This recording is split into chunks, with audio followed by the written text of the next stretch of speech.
One of the little things I love in The Lord of the Rings is the description of Gandalf's hat. No, not that one. Well, sort of. You see, the description I'm talking about happens after we have met Gandalf. Well after. Because we first meet him way back in The Hobbit. Of that encounter, we are told, "By some curious chance one morning long ago in the quiet of the world, when there was less noise and more green, and the hobbits were still numerous and prosperous, and Bilbo Baggins was standing at his door after breakfast, smoking an enormous long wooden pipe that reached nearly down to his woolly toes, neatly brushed. Gandalf came by." Gandalf. If you had heard only a quarter of what I have heard about him, you would be prepared for any sort of remarkable tale. Tales and adventures sprouted up all over the place wherever he went, in the most extraordinary fashion. That morning long ago was in the year 2941, and it's not only the beginning of Bilbo's adventure with Thorin and company, it's the beginning of his, and our, relationship with Gandalf. And it carries on from Bag End right through to Fangorn Forest, 78 years later. The three hunters, as they have been dubbed, Aragorn, Gimli, and Legolas, have made their way into the forest on the trail of Merry and Pippin. But instead of the hobbits, they meet a man. They could not see his face. He was hooded, and above the hood he wore a wide-brimmed hat, so that all his features were overshadowed, except for the end of his nose and his gray beard. And there's the description I love, of Gandalf's wide-brimmed hat. Now, this should not seem all that curious to those who come to The Lord of the Rings through the movies. And I don't just mean the Peter Jackson movies. I mean the Ralph Bakshi Lord of the Rings as well. Because think about Gandalf in those movies, and especially his hat. Well, you don't have to think. Just take a look. Looks pretty wide-brimmed to me. And it's not just the movies that do it.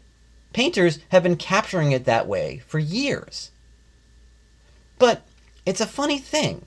This moment in Fangorn Forest is the only reference we get in the entire trilogy to Gandalf wearing a wide-brimmed hat. And, by the way, a big thank you to James Tauber and his digital Tolkien project for helping me search through the text for words like hat and brim. But it's true, this is the only time the wide brim is referenced. Ever. Now, admittedly, we don't get that many references to Gandalf's hat at all.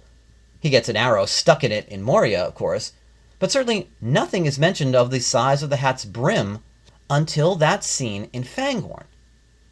Well, okay, you might say it isn't mentioned. That doesn't mean it isn't.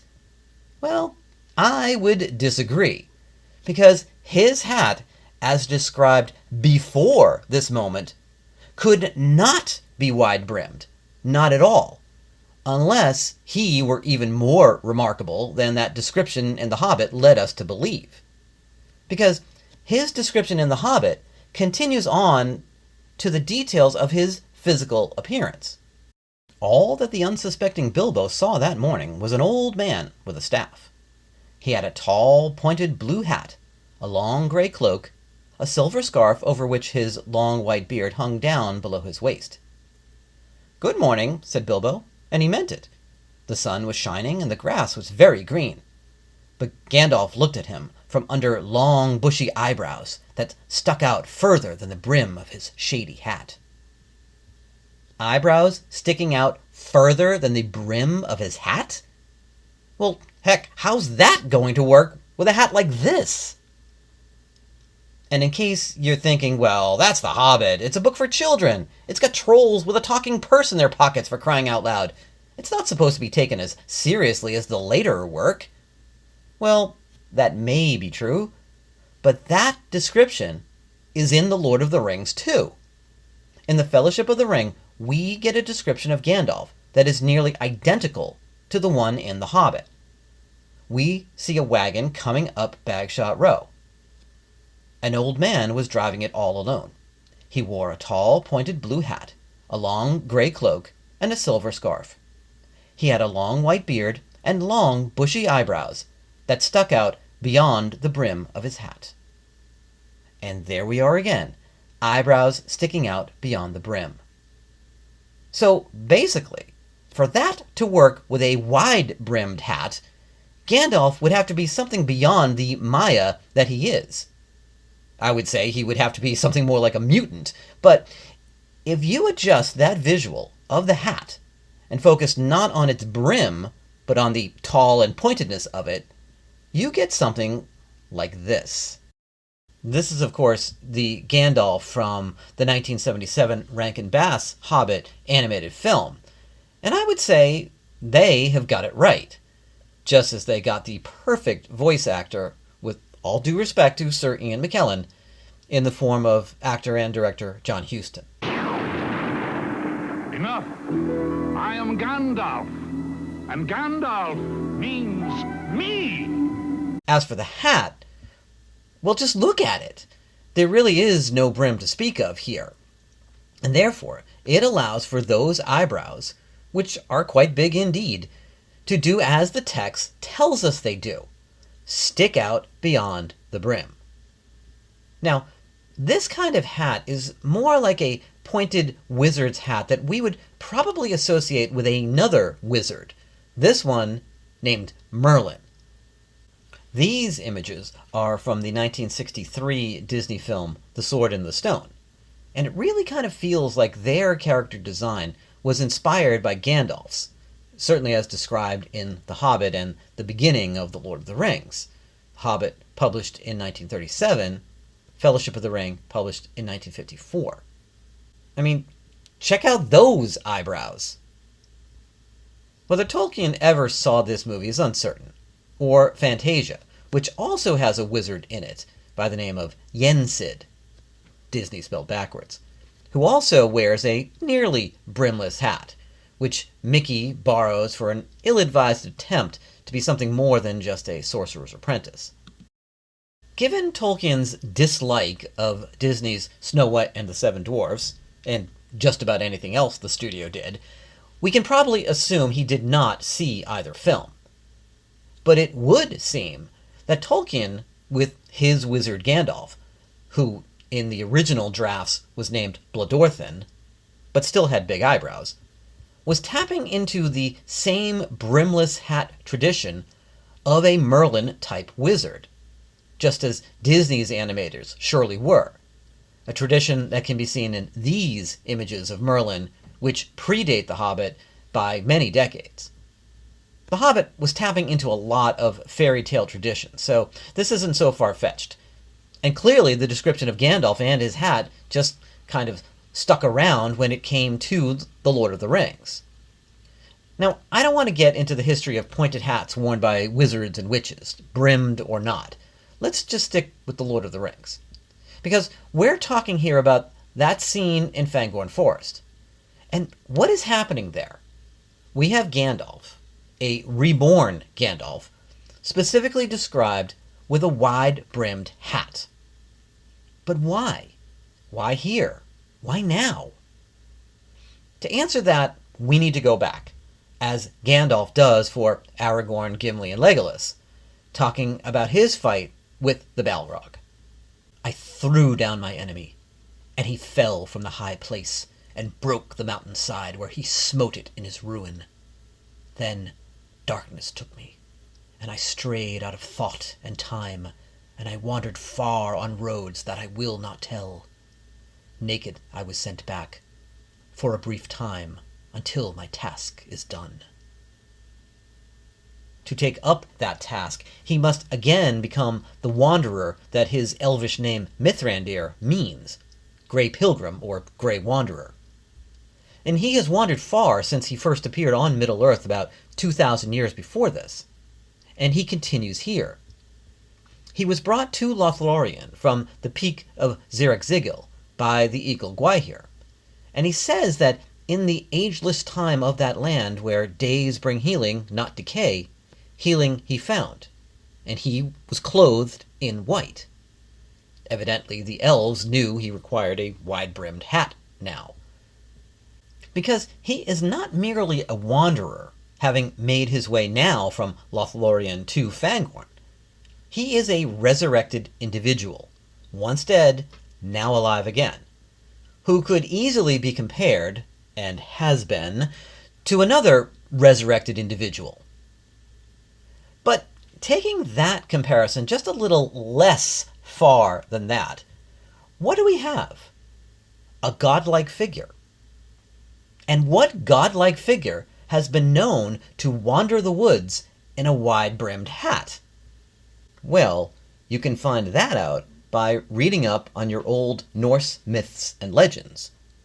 There you will find a story called Heimskringla, where we learn of a King Olaf Tryggvason. And one eventide, we are told, there came to him an old man, very gifted in words, and with a broad-brimmed hat upon his head. He was one-eyed, and had something to tell of every land.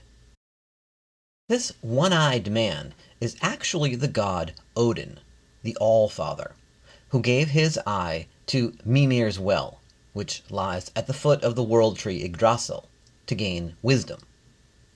The Poetic Edda, that collection of verse from which the majority of Norse mythology comes, speaks of the new sight which Odin acquired, seeing far and into the future. I saw more and more, looking out over all the worlds. I saw Valkyries come from far away, ready to ride to the homes of the gods. I saw Balder, the bloodied victim, Odin's son, resigned to his fate.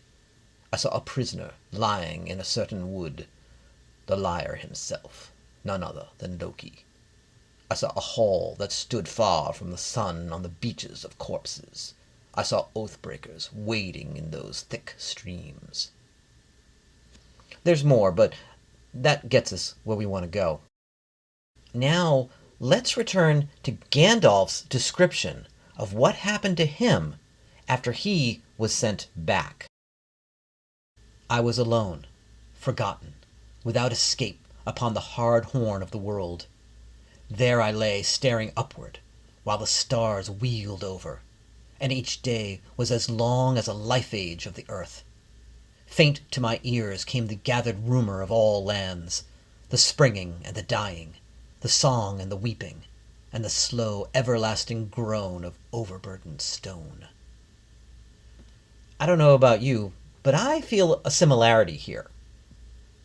Odin appears in other tales in the Norse cycle, like Grimnismal, also in the Poetic Edda, and Bardar's saga, as a wanderer with the wide-brimmed hat.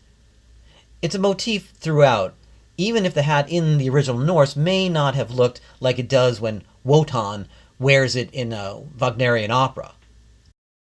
But we know that Tolkien loved the Norse myths.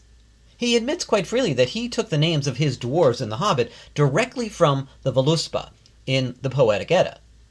There they all are. Bombur, Nori, Fili, Kili, Thrain, Thorin, Thror, Durin, even Gandalf, which was Thorin's original name in the earliest Hobbit manuscript. So it's not too far a leap to think that he is evoking Odin here with his description of Gandalf wearing that wide-brimmed hat. I don't think it's meant to be taken literally, or even allegorically, since we know Tolkien hated allegory. I suspect that he was just having a little fun, bringing up Odin in this moment. Like when he mimics Beowulf in The Hobbit, for example, with Bilbo taking what from Smaug's hoard? A golden cup, just like what happens in Beowulf. There are other echoes of other works throughout the Legendarium, and others much wiser than I have delved into them. But as for the wide-brimmed hat showing up here, it certainly makes more sense that the echoes be to Odin rather than to Jesus, Gandalf's resurrection notwithstanding. Now, eagle-eyed readers may be quick to note that there is an earlier description of an old man wandering about the woods wearing a similar hat. Suddenly, Gimli looked up, and there, just on the edge of the firelight, stood an old bent man, leaning on a staff, and wrapped in a great cloak. His wide-brimmed hat was pulled down over his eyes. When this is brought up to him, Gandalf insists it was not him, that it must have been Saruman, who has been said to be wandering these woods too. Quite frankly, I don't buy that. Tolkien himself went back and forth on this, as evidenced by his drafts and notes, which can be read in Christopher Tolkien's volume of the manuscript history of The Lord of the Rings, The Treason of Isengard. The conclusion seems to be that it could be Saruman, or it could be a vision of Saruman, possibly projected by Gandalf. I would have to say the latter, since I know of no reason why Saruman would leave Orthanc at all, not with war so close. Maybe he would come out to inspect his troops, but I cannot see him leaving the Ring of Isengard. It's too dangerous. To go all the way to Fangorn, which admittedly isn't all that far, but it's too exposed for a leader of Saruman's importance. Gandalf says later, Saruman had best not be caught away from home when the dam bursts, and I think Saruman knows that too. I just don't think he would take that kind of a chance. And even if he did, why in the world would he be wearing a wide-brimmed hat? And of course, even if he did go all the way to Fangorn, chances are very good that the presence of the forest being right there would have reminded him of the existence of Ents, in ways that the haphazard deforestation which his orcs and half-orcs have been doing would not. And if reminded of Ents, he would then have developed some kind of defense against them, which we know he does not do. So I think we can assume that Gandalf, in his reborn, healed but still disordered state, is unaware of where he has been and what he has been doing, wrestling with his identity. Indeed, I am Saruman, one might almost say. Saruman as he should have been. And he isn't truly himself until he meets the three hunters. Himself as he should have been, with a wide-brimmed hat. Ironically, Peter Jackson's films do not show him with a hat at all during that resurrection scene, and he's hatless the rest of the film.